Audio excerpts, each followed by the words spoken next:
Guarantee तो मोदी जी ने 7 फेरे लिए थे, जो हमारा हिंदू समाज सारा मानते हैं। मोदी जी ने वही गारंटी कैंसिल कर दी, उसी को नहीं निभाया। तो मोदी जी की गारंटी तो 2 करोड़ रोजगार देने की भी थी। मोदी जी की गारंटी 15 लाख रुपए हर एक के खाते में जाने की भी थी। उस गारंटी का क्या हुआ? आप लोग इनसे सवाल नहीं पूछते। बीजेपी वाले कितने गुट हैं, आपके सामने है। मुख्यमंत्री जी और गृह मंत्री जी कभी आज तक स्टेज पर इकट्ठे देखे हैं? 36 का आंकड़ा दोनों का। आप कभी उठाते हो इस बात को? पूछ लो ना उन पे, ग्रुप है कि नहीं है। चाइना जो है हमारे इंडिया की कहाँ तक आगे घुस गया, वहाँ तो 56 इंच का सीना दिखाते नहीं। और हमारे किसान और मजदूर भाई जो अपनी मांगों के लिए आंदोलन कर रहे हैं, जो लोकतंत्र के हिसाब से आंदोलन करते हैं, उनके ऊपर गोलियां भी चलाई जाती हैं। मैंने ऑन ओथ ये कहा था कि अगर मैं जिला परिषद से 1 पैसे का भी भ्रष्टाचार करूं तो मैं गऊ का मांस खाने के बराबर काम करूं, और मैं उसमें खरा उतरा। नमस्कार, इस वक्त मेरे साथ कांग्रेस के वरिष्ठ नेता डॉक्टर राजेंद्र सूरा जी हैं। और आप सभी को राजेंद्र सूरा का जो नाम है, इनका जो चेहरा है, वो आप सबके लिए नया नहीं है, जाना पहचाना नाम है। और क्योंकि सभी को पता है चुनाव का माहौल है। हिसार की बात करें तो जिला परिषद के चेयरमैन रह चुके हैं। और उसके साथ साथ जिस तरीके से बरवाला की मैं बात करूं, क्योंकि बरवाला में जिस प्रकार, वैसे तो बहुत सारे टिकटार्थी हैं, बहुत सारे कैंडिडेट हैं, और ये सिर्फ कांग्रेस में नहीं, सभी पार्टियों में यही हाल है। लेकिन बरवाला के बारे में हमने आपको पहले भी रिपोर्ट दिखाई थी। और जिस प्रकार बरवाला की 2-3 चीज़ें बड़ी मैं आपको बताऊं। एक तो अधिकतर क्या होता है, जो कि बरवाला के लोगों को भी नाराज़गी है कि बाहरी जो है वो आके वहाँ से विधायक बनता है, अगर हम 1-2 विधायक को छोड़ दें। और दूसरा क्या है, अगर हम कांग्रेस पार्टी की बात करें, ये बरवाला और नलवा में अगर आप ध्यान से देखेंगे, जहाँ पर ओबीसी को वोट कहीं ना कहीं टिकट देनी होती है, वहाँ जाट कैंडिडेट को टिकट दे दी जाती है, और जहाँ जाट को देनी होती है वहाँ ओबीसी को। और अगर इसके चुनाव परिणाम देखेंगे तो आप इसके उल्ट नज़र आएंगे, यानी कि जाट बाहुल्य इलाका है। लेकिन पिछली बार जिस तरीके का टिकटों का कहीं ना कहीं वितरण हुआ है, ये जो आप खास तौर पे अगर थोड़ा देखेंगे, वो सारी चीज़ें सामने आएंगी। लेकिन सूरा साहब से हम बातचीत करेंगे और थोड़ा सा इनके बारे में और बता दूं, क्योंकि काफ़ी सारे सवाल हम इनसे करेंगे। कांग्रेस जो है कहीं ना कहीं भारत जोड़ो यात्रा उन्होंने निकाली, और अब भारत जोड़ो न्याय यात्रा भी उनकी चल रही है। हरियाणा में जो वो यात्रा गुजरी थी, और जिस यात्रा का पूरा कहीं ना कहीं जिस तरीके से प्रबंधन कहे, मैनेजमेंट कहे, हरियाणा में जब वो यात्रा आई तो उसमें 6 लोग कहीं ना कहीं उस कमेटी में थे, उसमें राजेंद्र सूरा भी एक थे। तो इस तरह के तमाम सवाल इनसे करेंगे। सूरा साहब, पहले तो बहुत बहुत स्वागत है आपका। आपका धन्यवाद, और आपके सभी दर्शकों को मेरी नमस्कार जी। सूरा साहब, क्योंकि पहले लोकसभा के चुनाव होने, उसके बाद विधानसभा, लेकिन जिस तरीके से, चाहे मैं आप जैसे कांग्रेस के नेता हैं, आपकी बात करूं, अभी सरकार की बात करें, गठबंधन सरकार चल रही है हरियाणा में, बीजेपी है, जेजेपी है, इनेलो है, आम आदमी है, तमाम की तमाम पार्टियां और तमाम के तमाम नेता कहते हैं, दावा करते हैं कि हमारी सरकार बनने जा रही है। वैसा ही दावा कांग्रेस भी कर रही है, चाहे हम केंद्र की बात करें, हरियाणा की। लेकिन जिस प्रकार हम बाकी राज्यों पर भी नज़र डालें, हरियाणा भी उनमें एक है, लगातार जो कहीं ना कहीं भगदड़ मची हुई है, बड़े बड़े नेता कहीं ना कहीं या तो बीजेपी में जा रहे हैं, या कहीं ना कहीं किसी भी तरीके से उनको समर्थन कर रहे हैं। अगर ये हाल रहा तो फिर कैसे आपकी सरकार आएगी? देखो, मैं आपको एक बात बता देना चाहता हूँ। भारतीय जनता पार्टी और जेजेपी की हरियाणा में जहाँ तक बात है, पूरा 36 बिरादरी और हर वर्ग इन दोनों पार्टियों के खिलाफ मतदान करने का काम करेगा। और वो इसलिए करेगा कि आप सबसे बड़ा जो वर्ग है वो किसान और मजदूर वर्ग है हमारे प्रदेश में। फिर कर्मचारी भाई हैं, छोटे व्यापारी भाई हैं। किसी भी वर्ग के हित में इन्होंने कोई फैसला लेने का काम दोनों पार्टियों ने नहीं किया। और दूसरी बात यह है कि आप देख रहे हो, आए दिन मर्डर हो रहे हैं। आज भी एक आई हुई थी खबर, रोहतक में एक व्यापारी का मर्डर कर दिया गया। पिछले दिनों नफे सिंह राठी पूर्व विधायक थे, उनका मर्डर कर दिया गया। मतलब कानून व्यवस्था की स्थिति चरमरा गई है। और मुझे तो ऐसा लगता है कि शायद सरकार के मतलब बस से बाहर हो गई है कानून व्यवस्था। और कानून व्यवस्था आम जनसाधारण व्यक्ति के लिए सबसे पहली जो चीज़ है वो अमन और चैन होना चाहिए, जिसकी वजह से लोग वोट देते हैं। और इन दोनों के सरकारों ने तो तानाशाही करी है, और भाई को भाई से लड़ाने का काम किया है, और बांटने का काम किया। जोड़ना तो बीजेपी जानती ही नहीं है। तो मैं तो जो वर्किंग रही है इनकी 10 साल के शासन की, उसको कोई भी आदमी देख करके ये बखूबी कह सकता है कि हरियाणा से चाहे लोकसभा का चुनाव हो और चाहे विधानसभा का चुनाव हो, इन पार्टियों का सफाया होना तय है। जहाँ सूरा साहब आप कहीं ना कहीं इनका सफाया होना तय मानते हैं, आपने नभय सिंह राठी का जिक्र किया, इनेलो के प्रदेश अध्यक्ष थे, और हाल ही में हरियाणा विधानसभा का स्तर चला, उसमें भी ये मामला उठा। आपकी पार्टी की तरफ से भी भूपेंद्र सिंह हुड्डा की बात करें, अन्य विधायकों की बात करें, उन्होंने भी इस मामले को कहीं न कहीं ज़ोर शोर से उठाया।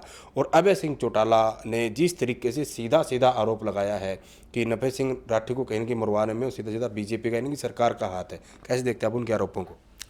देखो, वो उनका तो वो बताएंगे कि भाई उन्होंने सीधा सीधा आरोप क्यों लगाया, लेकिन आप ये भी समझते हो कि जिसकी सरकार होती है जिम्मेवारी उसी की बनती है लॉ एंड ऑर्डर को मेंटेन रखने की।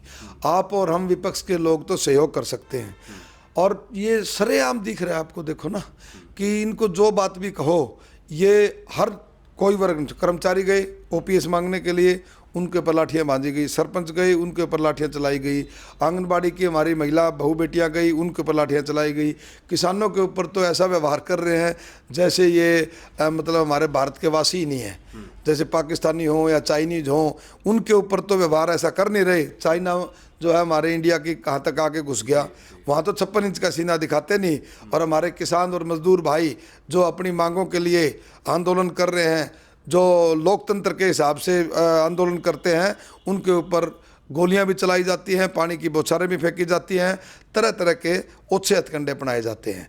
तो मैं तो यही कहना चाहता हूं कि इनको बजाय इनके ऊपर लाठीचार्ज करना और ओछे हथकंडे अपनाने के बजाय लॉ एंड ऑर्डर की स्थिति को ठीक करें, ताकि प्रदेश में अमन और चैन की स्थिति बनी रहे। हमारे कृषि मंत्री जी तो इस तरह का बयान देते हैं, उनको किसान से मजदूर से कोई लेना देना नहीं है, वो तो जिससे खट्टर साहब खुश रहें वो तो इस तरह का बयान देते हैं। उनकी सिस्टम रहा है क्योंकि वो 13 महीने आप बॉर्डर पे रहे, सारा का सारा मोर्चा आपने संभाला। आपको मैं याद दिला दूं, जिस प्रकार मैं कृषि मंत्री की बात कर रहा था, पाकिस्तानी खालिस्तानी है, ये तो बाहर से फंडिंग हो रही है, तमाम चीज़ें बोली गई। मैं यही तो कह रहा हूँ ना, ये लोग जान करके ये बांटने का काम करते हैं ना। इनका प्रयास है, भारतीय जनता पार्टी का एक प्रयास है कि किसान वर्ग को, मजदूर वर्ग को अलग थलग कर दिया जाए। अब आप एक बात बताओ, ये आम साधारण व्यक्ति जो इन्होंने बैरिकेड लगा रखे हैं, जो दीवारें चिन रखी हैं, जो इन्होंने कीलें काट रखी हैं, वो किसानों के ऊपर थोप रहे हैं। अरे भाई, आप रास्ता क्यों रोक दिया आप लोगों ने? आप ऐसी नौबत ही क्यों आने देते हो कि किसानों को दिल्ली जाना पड़े? आप इनकी मांग को मान लो। ये कह रहे कि एमएसपी दे रहे हैं। अरे भाई, एमएसपी दे रहे हो, ठीक है, ये तो एक व्यवहारिक रूप से है, और उसमें भी आप लोग कटौती कर रहे हो। अगर इसको कानूनी प्रक्रिया अगर आप लागू कर दो, कानून बना करके लागू कर दो, उसमें दिक्कत क्या है?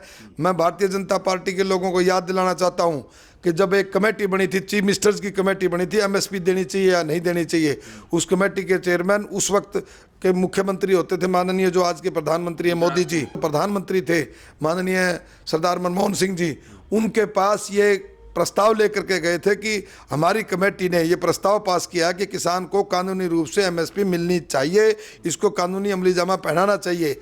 अब एक इनकी कथनी और करने में अंतर है।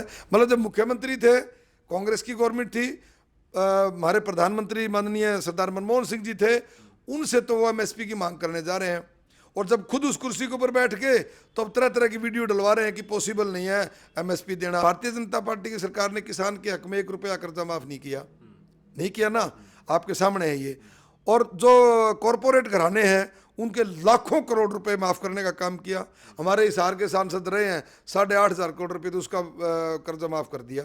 और इनको कॉरपोरेट टैक्स होता है, 5% कॉरपोरेट टैक्स कम कर दिया इन्होंने, जिसमें केवल 20 से 25 घरानों को फायदा मिला।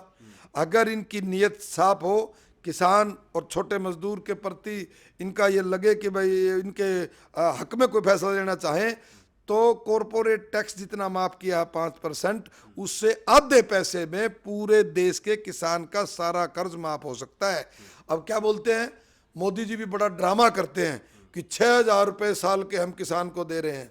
मैं कहता हूं, भारतीय जनता पार्टी के लोगों, आप लोगों को थोड़ा शर्म आनी चाहिए। आप अन्नदाता को 6,000 रुपये, 17 रुपये पर डे का मतलब पैसा दे करके उसका बखान करते हो। जितना पैसा किसान को नहीं देते, उससे ज़्यादा उसकी ऐड पे लगा देते हैं। तो बजाय इस तरह के ड्रामे करने के, प्रैक्टिकली आज अन्नदाता की हालत बड़ी ख़राब है, उसके बारे में सोचना चाहिए।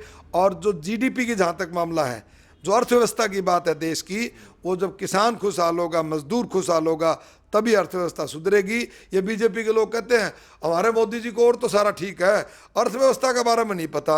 अरे भाई ये तो ठीक है, लोकतंत्र है, लोकतंत्र में कोई भी प्रधानमंत्री मुख्यमंत्री बन सकता है। क्या डॉक्टर मनमोहन सिंह जैसे जीनियस पर्सन थोड़ी है, पढ़े लिखे आदमी थे, इतने बड़े इकोनॉमिस्ट थे। कांग्रेस ने जो पॉलिसियाँ लेकर के आई थी, इन्हें तो पॉलिसियाँ भी पूरी ढंग से लागू नहीं करनी आती, तो देश ने तरक्की कहाँ करी। ये कहेंगे बार बार मोदी जी है तो मुमकिन है। अरे यूं तो बता दो, देश का एक एक चीज गिना दो भाई, ये चीज देश को तरक्की में वहां लेके गए, ऊपर भाई पूरी वर्ल्ड में नाम कर दिया। ये एक बात बताते हैं इनके जो कार्यकर्ता हैं, रेड कारपेट वेलकम हुआ मोदी जी का। मैं इन कम वक्त साथियों को बताना चाहता हूं कि डॉक्टर मनमोहन सिंह को जब पूरी इकोनॉमी हिल गई थी अमेरिका की, और उनका यहाँ बाईपास सर्जरी हुई थी इंडिया में, उनको हॉस्पिटल से लेकर के गए थे। वो इतने बड़े इकोनॉमिस्ट हैं, अर्थशास्त्री हैं, तो उनकी इकोनॉमी को भी मेंटेन जो किया वो डॉक्टर मनमोहन सिंह की पॉलिसी ने किया, और हमारे देश की इकोनॉमी सबसे टॉप में रही। और आज हालात क्या है, हम बांग्लादेश से भी हमारी इकोनॉमी नीचे जा रही है। मतलब हमारे लिए, सबके लिए, जो भी यहाँ का देश का नागरिक है, सबके लिए बड़ी शर्मनाक बात है। कह तो रहे कि 80 करोड़ से ज़्यादा परिवारों को हम राशन दे रहे हैं फ्री में। ये 80 करोड़ से ज़्यादा राशन दे रहे हैं, इतनी मतलब देश की तरक्की करी क्या या कि हमारे गरीब इतने बढ़ गए, 3 गुने गरीब हो गए। बीजेपी के साथी एक तरफ से तो कहते हैं देश ने बहुत तरक्की करी है, बहुत उन्नति करी है। मतलब ये उन्नति मानी जाएगी क्या? जहाँ 30 करोड़ 28 करोड़ जो बीपीएल के परिवार थे, आज वो 80 करोड़ बन गए क्या? मतलब बड़ी तरक्की करी देश ने भाई। गरीबी 3 गुनी बढ़ गई, बेरोजगारी 3 गुनी बढ़ गई। मतलब ये कहीं टिकते नहीं किसी बात पर। अब जनता इनके सारे बातों को समझ चुकी है, और जनता जागरूक हो चुकी है कि ये सही भी बोलते हैं, बार बार जुमले देते हैं। एक बार एक जुमला दे दिया, एक बार दूसरा जुमला दे दिया, 2 करोड़ रोजगार देंगे।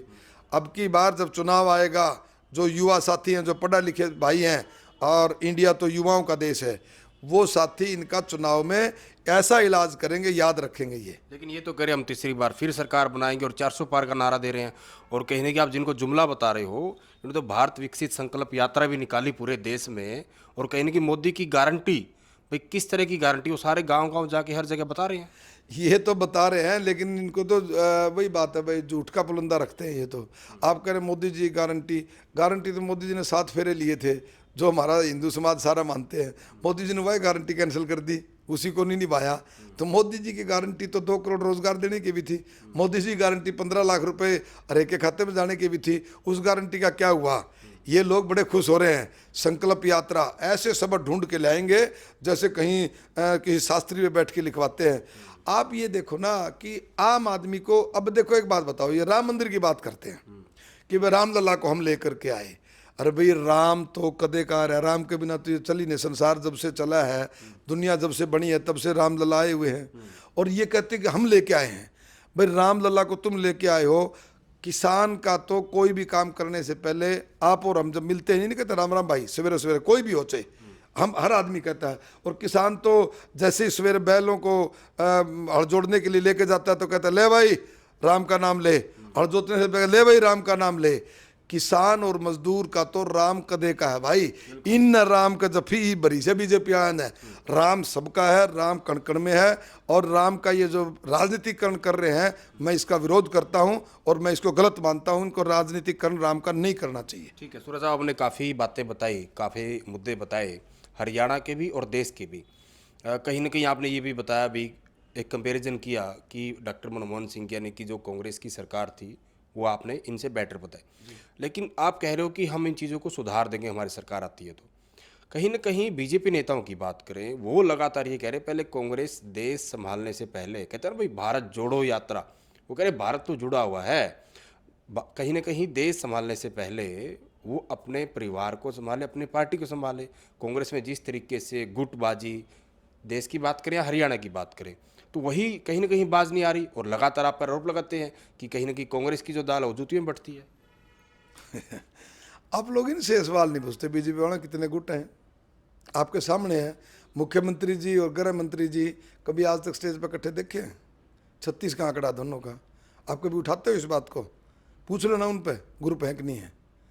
हमारी पार्टी के अंदर आंतरिक लोकतंत्र है, और ये खुद के अंदर गुटबाजी है, उसको ये गुटबाजी नहीं मानते। हम कोई कांग्रेस में गुटबाजी नहीं है, कांग्रेस सभी जितने भी कांग्रेस के नेता या कार्यकर्ता हैं कांग्रेस के लिए काम करते हैं और आपस में प्रतिस्पर्धा है। प्रतिस्पर्धा कोई बुरी बात नहीं है। मैं अब कल को यात्रा निकालने लग जाऊं और ये कहते गुटबाजी है, अरे भी गुटबाजी क्या, मेरे साथ और 10 साथी टिकटें मांग रहे हैं, वो भी निकाल लो यात्रा, मैं भी निकाल रहा हूँ, हम सारे बोल तो काम तो कांग्रेस के लिए कर रहे हैं ना। तो हम कांग्रेस वाले सारे एक प्लेटफॉर्म पे हैं और जब चुनाव आएगा आप देख लेना, हम सब मिलकर चुनाव लड़ेंगे और बीजेपी को बिल्कुल हराएंगे। हरियाणा से तो लोकसभा में भी और विधानसभा में भी इनको नानी याद आ जाएगी। बरवाला में कांग्रेस की मैं क्योंकि आपसे बात करूंगा, आपके अलावा बहुत सारे उम्मीदवार कहीं ना कहीं अपने आप को मान कर चल रहे हैं कि टिकट हमारी पक्की है, यानी कि उनको हम संभावित उम्मीदवार कह सकते हैं। तो इस वक्त डॉक्टर राजेंद्र सूरा से मैं पूछूं और जनता जानना चाहे कि भाई जितने भी पहलवान हैं आपके बराबर में, आपकी पार्टी के, क्योंकि वो मुकाबला दूसरों बाद में होगा, आपकी पार्टी के, भाई राजेंद्र सूरा उनमें सबसे तकड़े ठाडे पहलवान कैसे हैं, ये आप कैसे दावा करते हो? मैं सुरेंद्र भाई इसलिए दावा करता हूँ, एक तो मेरा 36 साल का राजनीतिक तौर पर संघर्ष हो गया। मैंने अपने जीवन में छात्र जीवन से राजनीति शुरू करी थी और आज तक मैं कई पदों पर रहा, अहम पदों पर रहा। जिला परिषद का चेयरमैन रहा, जिला परिषद के चेयरमैन के साथ साथ मैं हरियाणा की जो एसोसिएशन थी चेयरमैन की, मैं उसका भी अध्यक्ष रहा।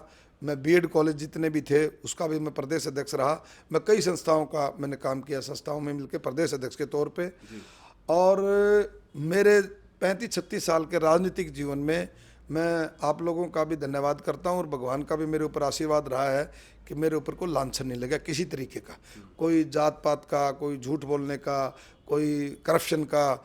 बहुत से लोग हैं, टिकट कोई भी मांग सकता लोकतंत्र में, जिनके ऊपर तरह तरह के आरोप लगे हुए हैं और आज से नहीं है, उनके परिवारों पर भी लगे हुए हैं, उनके खुद के ऊपर भी लगे हुए हैं, भ्रष्टाचार के भी लगे हैं, प्रत्यक्ष को प्रमाण की जरूरत नहीं, कोर्टों में भी केस चल रहे हैं। मैं तो इसलिए अपने आप को मजबूत मानता हूँ। एक तो मेरा संघर्ष बहुत लंबा हो गया, दूसरा मैंने पार्टी के लिए बहुत संघर्ष किया है। जब जयप्रकाश जी को चौधरी ओम प्रकाश चौटाला की सरकार थी और जेल में डाल दिया गया, 50 दिन तक आंदोलन चलाया। मैंने साथियों के सहयोग से आंदोलन को मैंने लीड किया और जयप्रकाश जी को जेल से बाहर ला करके ही हमने दम लिया। चौटाला साहब की सरकार थी। छात्रों का जब एजिटेशन हुआ तो मैं बुड़ेल जेल में चंडीगढ़ 4 दिन के लिए गया जब मैं छात्र था। किसानों के आंदोलन हुए तब भी मैं जेल में किसानों के साथ गया। और जब कंडेला कांड हुआ, हुड्डा साहब ने यात्रा करी, पैदल यात्रा करी कंडेला से दिल्ली तक, तब भी मैं उनके साथ पैदल यात्रा में था। और भाई लोकल अगर हम बात करें बरवाड़ा हल्के की ही, भाई क्यों मजबूत हूँ मैंने जिला परिषद का मेंबर बना। मैं उस मेरा जो गांव था जो उस वार्ड में वो रिजर्व था। मैंने 20 नंबर वार्ड जिसमें डाबड़ा, लाडवा, बगाना, ये अपना सात रोड, माइयड़, खरड़, अलीपुर, ये 6-7 गांव आते थे, बड़े बड़े गांव थे। मैं इस वार्ड से मैं जिला परिषद का मेंबरी का चुनाव लड़ा और मैं धन्यवाद करता हूं इन सभी वार्ड में जितने गांव आते हैं उनके मतदाताओं का। ये तो समझो मेरा घर जैसा माहौल इन सारे गाँव में। दूसरा मेरा जहाँ गाँव पड़ता है, बुगाना गाँव पड़ता है मेरा, वो एक हमारी छोटी तो पहले 5 गाँव की पंचग्रामी है। सर बुगाना, दिगताना, बैबलपुर, बाडो, खेड़ी, बरकी, हमारे ये 5 गाँव प्योरली बैकवर्ड के गाँव हैं। ठीक है। और मैं बैबलपुर स्कूल का छात्र रहा हूँ, 10वीं मैंने बैबलपुर स्कूल से की है। हमारे ये 5 गाँव के बच्चे यहीं बैबलपुर स्कूल था एक, इसी में पढ़ने आते थे। इसलिए भी मेरी मजबूती है कि हमारे बैकवर्ड के गाँव में मेरा भाईचारा, आपस में आना जाना, जैसे गुआंढी हुआ करें, आपस में प्यार प्रेम है। उसके बाद हमारी भ्याण खाप आती है। हमारी भ्याण खाप के 5 गाँव ये और इसमें 8 गाँव और हैं, वो मिला करके 14 गाँव का, 13 गाँव का हमारा समूह बनता है भ्याण खाप का, जिसमें सरसोद, बिचपड़ी, जेवरा और हमारे 5 गाँव यहाँ आ गए, और ये आ गया अपना जुगलान आ गया, तलवंडी आ गया, पंघाड़ आ गया, ये हमारे गांव पड़ते हैं भ्याण खाप के। और मैं आपको एक बड़ी रोचक बात बताता हूं, जब मैंने निर्दलीय चुनाव लड़ा तो सरसोद में पहली बार ऐसा हुआ था कि चौधरी ओम प्रकाश चौटाला की पार्टी चुनाव हारी और मैं चुनाव वहां से जीता 108 वोट से। ऐसे ही खरकड़ी गांव, कई गांव थे जैसे जिनमें चौधरी ओम प्रकाश, कैंडिडेट चौधरी ओम प्रकाश चौटाला का जीता 14 में, हाँ, कैंडिडेट चौधरी ओम प्रकाश चौटाला का जीता। लेकिन कई 4-5 गांव ऐसे थे जिनमें पार्टी को पहली बार हार का मुंह देखना पड़ा था। आपने निर्दलीय चुनाव लड़ा था। तो मैं, वो मेरे गांव हो गए। बरवाड़ा इटसेल्फ जो शहर पड़ता है, ये भ्याण खाप का पार्ट होता था। अच्छा, ये भी हमारे भ्याण खाप का पार्ट होता था। और बहुत साल पहले बरवाड़ा में ब्लॉक समिति के चेयरमैन रहे मेरे ताऊ जी, और मेरे भाई गांव में सरपंच रहे, अभी भी ब्लॉक समिति का मेंबर है। और मेरा कहना मतलब है कि हमारे इलाके के अंदर हमारा लोगों के साथ प्यार प्रेम है, जनता के साथ अच्छा अपना आना जाना है, और हम सारे इन गाँव को अपना परिवार ही मानते हैं। इधर के मेरे वार्ड हो गए, मिल गेट का एरिया आ गया, उसमें मेरा मकान है। तो मतलब मेरा कहने का यह है, एक तो ये हो गया। दूसरा क्या था कि जयप्रकाश जी ने 4 चुनाव लड़े, मैं सभी चुनाव में इलेक्शन इंचार्ज रहा, तो सारा इलाका आ गया मेरे पास। चौधरी वीरेंद्र सिंह ने कांग्रेस का चुनाव लड़ा, उनका इलेक्शन इंचार्ज भी मैं था। तो आप ये देखो कि मेरा पूरे, फिर मेरे को हुड्डा साहब के आशीर्वाद से, कांग्रेस पार्टी के आशीर्वाद से मैं जिला परिषद का चेयरमैन बना। तो मैंने उस टाइम 9 से 14 तक, हाँ, मैं उस टाइम पर भी मैंने पूरे जिले में सारे जो पंचायती राज के लोग थे उनसे मिलजुल करके, और मैंने सबके विकास करवाने का काम किया। मैंने कोई भ्रष्टाचार का काम नहीं किया। मैं पहला व्यक्ति हूँ जिसने ओथ, जब मैंने ली जिला परिषद के चेयरमैन की, आदरणीय हमारे ये ख्यालिया साहब थे, युद्धवीर सिंह ख्यालिया डीसी थे, हाँ डीसी थे। मैंने तब ऑन ओथ ये कहा था कि बहुत लोग भी थे सामने बैठे, मेरा हजारों आदमी थे जब ओथ ली पब्लिक थी। मैंने ऑन ओथ ये कहा था कि अगर मैं जिला परिषद से 1 पैसे का भी भ्रष्टाचार करूं तो मैं गऊ का मांस खाने के बराबर काम करूं, और मैं उसमें खरा उतरा। मैंने कोई भ्रष्टाचार नहीं किया। कसम आपने उठाई थी? ये कसम मैंने उठाई थी, आज तक किसी आदमी ने ऑन ओथ नहीं उठाई है, मैंने उठाई थी ये, हाँ, और मैंने उसको पूरा भी किया। फिर अगर आप जातीय समीकरण देखो तो हमारी पार्टी ये गलती करती है आई बार, वो सोशल इंजीनियरिंग पता नहीं क्यों नहीं करती, क्या वजह है क्या नहीं वजह है। हम 2 सीट खराब करते हैं। नलवा में हमारा बैकवर्ड लगभग 50-52 हज़ार पड़ता टोटल ओबीसी, और बरवाड़ा में टोटल ओबीसी 36,000 है। पिछली 3 प्लान के आप रिजल्ट उठा के देख लो, ओबीसी को टिकट मिल जाती है बरवाड़ा से, वहाँ तो दूसरी पार्टी का जाट कैंडिडेट जीत जाता है। और हम नलवा में हमारी पार्टी जाट को टिकट दे देती है, वहाँ 3 बार से लगातार दूसरी पार्टी का ओबीसी कैंडिडेट जीत जाता है। तो ये हमें कम्बिनेशन बनाना पड़ेगा। बरवाला में तो जमानत भी जब्त हुई थी आपके उम्मीदवार, जमानत 2 बार। पहले जब जो कैंडिडेट लड़ा था कांग्रेस की टिकट पर, उसकी भी जमानत जब्त हुई थी, और सेकंड टाइम जो कैंडिडेट लड़ा उसकी भी जमानत जब्त हुई है। तो मतलब आप ये लोगों की भावनाओं के अनुरूप जब तक पार्टी टिकट नहीं बांटेगी, सर्वे करवा करके जिताऊ उम्मीदवार को नहीं देंगे। अब की बार वैसे तो हुड्डा साहब ने भी डिक्लेयर कर दिया, उदय भांजी ने भी कह दिया कि जिताऊ उम्मीदवार को टिकट देंगे, लेकिन कहने से नहीं, ये प्रैक्टिकली करना भी पड़ेगा। नॉट ओनली बरवाड़ा, पूरे प्रदेश पर ये चीज़ लागू करनी पड़ेगी। और हम सभी मिल बैठ करके कांग्रेस के साथ ही बढ़िया तरीके से चुनाव लड़ेंगे, और कांग्रेस जिस भी पार्टी हमारी जिस भी उम्मीदवार को टिकट दे देगी उसी को हम जिताने का काम करेंगे। और हमारे इलाके में एक बड़ी टीस है, हमारे हर बार बाहर के कैंडिडेट आते हैं, कांग्रेस भी बाहर का देती है, बीजेपी भी बाहर का देती है, जेजेपी भी बाहर का देती है। हमारे लोगों को इस बार यही है कि हमारा 1 लाख लगभग 1,80,000 वोटर है, उसमें 36 बिरादरी है, उसमें किसी को भी टिकट दे दे, हम वो सीट जितवा करके बरवाड़ा की और कांग्रेस की झोली में डाल देंगे। जी बिल्कुल। तो ये थे डॉक्टर राजेंद्र सूरा, और पूरा का पूरा उन्होंने बताया, और वो सारी बातें, वो मुद्दे, और खासकर बरवाला को लेकर, जो बरवाला के लोगों की टीस, जो 2.25 लाख कहीं उनके वोट हैं, मतदाता हैं बरवाला विधानसभा क्षेत्र में, तो किस तरीके का लोगों का इस बार का मूड है। और जैसा मैंने इंटरव्यू के शुरू में भी बताया था कि बरवाला के इतिहास में 1968 से लेकर अब तक जितने भी चुनाव हुए हैं, करीब 12-13 चुनाव हुए होंगे, तो उसमें एक आध को छोड़ के अधिकतर जो विधायक बने हैं वो बाहर के ही थे, बरवाला विधानसभा बाहर से आकर वहाँ बने। तो इस बार का ये भी बड़ा मुद्दा है कि इस बार जो पार्टी है वो बरवाला के ही कहीं न कहीं उसको किसी नेता को टिकट देकर कहीं न कहीं मैदान में उतारे। और राजेंद्र सूरा ने जैसे बताया, इन्होंने जो दावे किए, दावे और जो काम गिनाना, क्योंकि इसमें थोड़ा फ़र्क है, दावे होते आगे के लिए कि मैं ये काम करवाऊंगा, लेकिन जो उन्होंने बातें बताई कि जब ये हिसार जिला परिषद के चेयरमैन थे और जो वार्ड ने जो गांव गिनाए, तो आप सब लोग भली बातें जानते हैं भाई राजेंद्र सूरा झूठ बोल रहे हैं या सच बोल रहे हैं। क्योंकि इन्होंने एक बहुत बड़ी बात ये भी बोली कि मैं हिंदुस्तान के इतिहास में ऐसा पहला जिला परिषद का चेयरमैन था जिसने सीधी सीधी प्रशासन के सामने और लोगों के सामने ये कसम उठाई थी कि जब तक मैं इस पद पर रहूँगा तब तक कोई भी 1 पैसे की भी कहीं न कहीं रिश्वत या उस तरह की कोई भी भ्रष्टाचार नहीं करूँगा, और ऐसा करता हूँ तो मैं गाय का मांस खाने जैसा ये कहीं न कहीं पाप होगा। तो इतनी बड़ी बात हुई उस समय, 2009 की बात है, क्योंकि 9 से 14 का इनका कार्यकाल हिसार जिला परिषद चेयरमैन का था। और किस तरीके का माहौल, जातीय समीकरण, वो तमाम बातें इन्होंने बताई। हालांकि राजेंद्र सूरा की तरह जैसे मैंने कहा और भी बहुत सारे कांग्रेस के कैंडिडेट हैं जो अपने आप को इनकी तरह मजबूत दावेदारी दिखाते हैं, लेकिन ये काम पार्टी का है और पार्टी के बाद फिर यानी कि आपका, जनता का ये काम है। आप भी कमेंट बॉक्स में ज़रूर लिखें कि इस बार जो है कौन बरवाला का विधायक बनेगा और कांग्रेस के लिहाज से सबसे हैवी, सबसे मजबूत और सबसे जिताऊ कैंडिडेट कौन हो सकता है। आपने ये बात लिखकर जरूर बतानी है। वीडियो अच्छा लगा हो तो ज़्यादा से ज़्यादा शेयर करें।